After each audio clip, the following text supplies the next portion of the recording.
Bonsoir, Clément Gignac. Bonsoir. Quelle lecture vous faites de la situation du rebond de l'emploi qu'on a eu au mois de mai?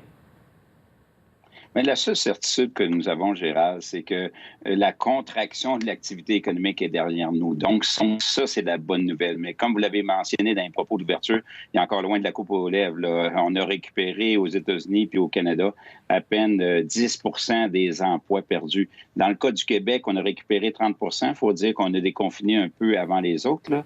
Mais clairement, le pire est derrière nous. D'ailleurs, c'est ce que la Banque du Canada avait dit un petit peu plus tôt cette semaine, comme vous savez. Mais on a l'impression que la reprise est plus rapide qu'attendue. Est-ce que c'est une bonne impression?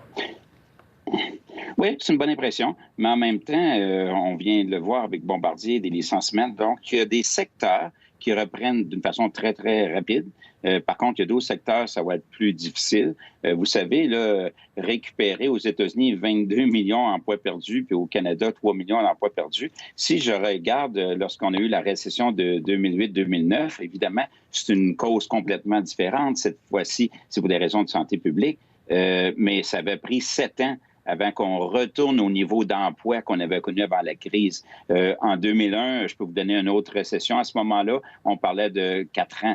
Donc, vous savez, en général, c'est en 3, 4, 5, jusqu'à 7 ans. Cette fois-ci, ça va aller à la vitesse qu'on va trouver un vaccin. Si le vaccin se trouve rapidement et distribué rapidement, mettons dans 18 ou 22 mois, bien, à ce moment-là, on peut être encouragé. Mais si c'est plus long, bien, ça va prendre plus de temps à retourner à nos niveaux d'emploi qu'on avait l'an dernier. Les marchés ont presque tout repris leurs pertes parce que les gouvernements, les banques centrales interviennent, parce que la réouverture de l'économie, essentiellement, c'est ce qu'on dit souvent. C'est quoi votre analyse de la reprise boursière?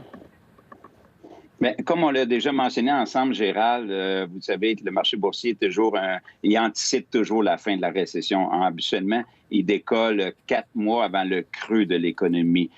Donc, cette fois-ci, le creux du marché boursier, c'était le 23 mars dernier. Est-ce que le creux de l'économie, c'était le mois dernier? On commence à se demander si ce n'est pas le cas. Donc, 2 mois d'avance. Donc, les marchés boursiers carburent non seulement aux bonnes nouvelles qu'on commence à voir, mais déjà à anticiper qu'avec la réaction rapide du G20, une coordination mondiale comme jamais on avait vu depuis 2008-2009, des baisses de taux, on avance des liquidités, prestations canadiennes d'urgence du Canada, toutes sortes de mesures similaires à travers le G20, bien à ce moment-là, se disait, OK, il n'y aura pas les dépressions des années 30 et à ce moment-là, dans 2, 3 ou 4 ans, l'économie va retourner à son plein potentiel. Peut-être que le marché boursier est un peu trop optimiste, il pourrait avoir une deuxième vague, mais clairement, comme vous l'avez indiqué, même le Nasdaq est maintenant à un niveau record là, et en hausse de 9 Absolument, le Nasdaq a effacé toutes ses pertes, en fait. Exactement, il faut penser que le secteur de la technologie bénéficie. Excusez, allez-y. Non, allez-y.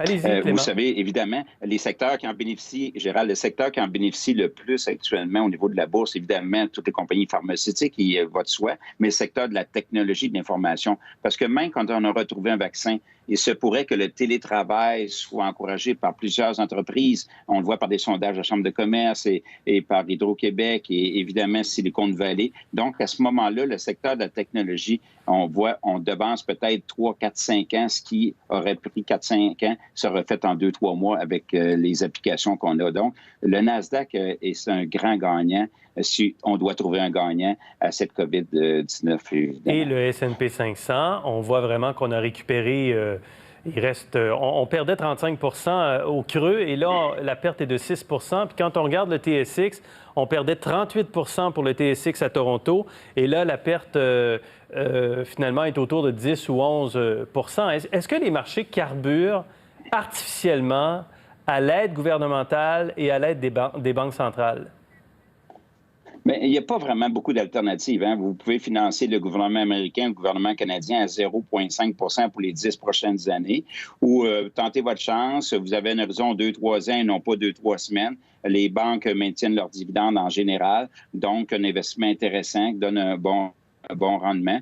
Et gardez à l'esprit aussi que le marché boursier ne représente pas nécessairement l'économie. Le marché boursier américain, S&P 500, 40 Gérald, c'est la technologie et les pharmaceutiques, alors que ça représente à peu près 15 de l'économie. Et dans le cas du Canada, évidemment, l'entente qu'on est en train de voir au niveau de l'OPEP pour prolonger les coupures de production aide à la remontée du prix du pétrole et du dollar canadien, comme on peut voir cette semaine. De quelle façon l'aide des gouvernements et des banques centrales devra être retirée, Clément Gignac? Bonne question. En 2010-2012, ils ont voulu aller rapidement et on a eu des problèmes. Donc, cette fois-ci, je pense qu'ils vont être plus patients. Évidemment, les taux d'intérêt sont beaucoup plus faibles, autour de 0, mais il faudra s'attendre sans doute à un changement du côté régime fiscal. Sans doute les mieux nantis, les grandes compagnies qui auront bénéficié de cette aide-là, je m'attends peut-être à un relèvement du taux de taxation. Mais pour les gens qui nous écoutent, le travailleur moyen, je ne m'attends pas à des hausses du côté de l'impôt. Ça va prendre quand même un bon moment à une réduction de la dette, un peu comme on avait vu après la Seconde Guerre mondiale. Ça avait pris 15 ans avant qu'on retourne au niveau d'endettement qu'on avait vu avant la guerre. Merci pour cette analyse, Clément Gignac, ce soir. Bonne fin de semaine. Au plaisir.